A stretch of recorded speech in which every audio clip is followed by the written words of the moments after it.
Un jour, un jeune homme est venu me voir et m'a dit « Seigneur, je suis prisonnier de la pornographie et de la masturbation. J'essaye d'arrêter, mais je retombe toujours. Dis-moi, pourquoi ce péché est-il si difficile à quitter? Peut-être que toi aussi, tu te reconnais dans cette question. Alors écoute bien ce que je vais te dire, et partage ces paroles pour aider celui qui est dans le besoin. Ne crois jamais que ces tentations arrivent par hasard. Lorsque tu pries, je t'entends, et lorsque vient le moment où je suis prêt à agir dans ta vie. L'ennemi le sait aussi. Voilà pourquoi il cherche à t'arrêter avant que tu ne reçoives ce que tu attends de moi. Il t'envoie des tentations. Il cherche à te faire tomber. Il cherche à t'éloigner de moi. Car il sait que si ton cœur s'éloigne de ma présence, tu perdras la paix, la force et la communion dont tu as besoin pour marcher avec moi. Regarde Daniel.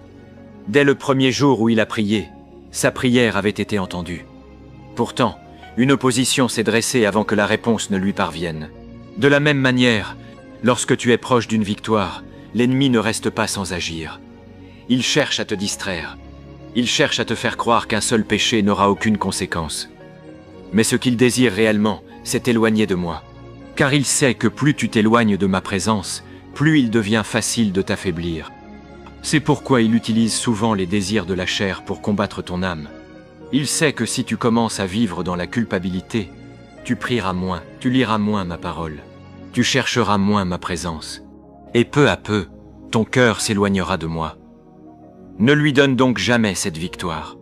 Lorsque la tentation devient plus forte, ce n'est pas le moment de fuir ma présence, c'est le moment de courir vers moi. Prie davantage, résiste davantage, cherche-moi davantage. Car aucune chaîne n'est plus forte que ma puissance. Aucune habitude n'est trop grande pour ma grâce. Si tu tombes, relève-toi immédiatement et reviens à moi.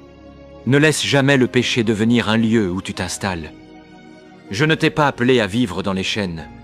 Je t'ai appelé à vivre dans la liberté. Et souviens-toi de ceci. Le diable veut te faire croire que tu es condamné.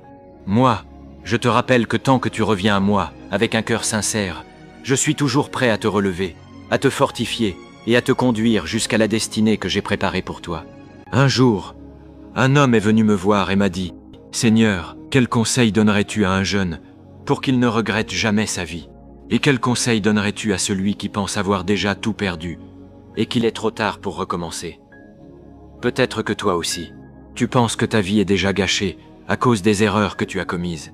Ou peut-être que tu es encore jeune et tu cherches comment construire un avenir que tu ne regretteras jamais. Alors écoute bien ceci. Voici les 3 conseils que je peux te donner. Alors je lui ai répondu, « Mon enfant,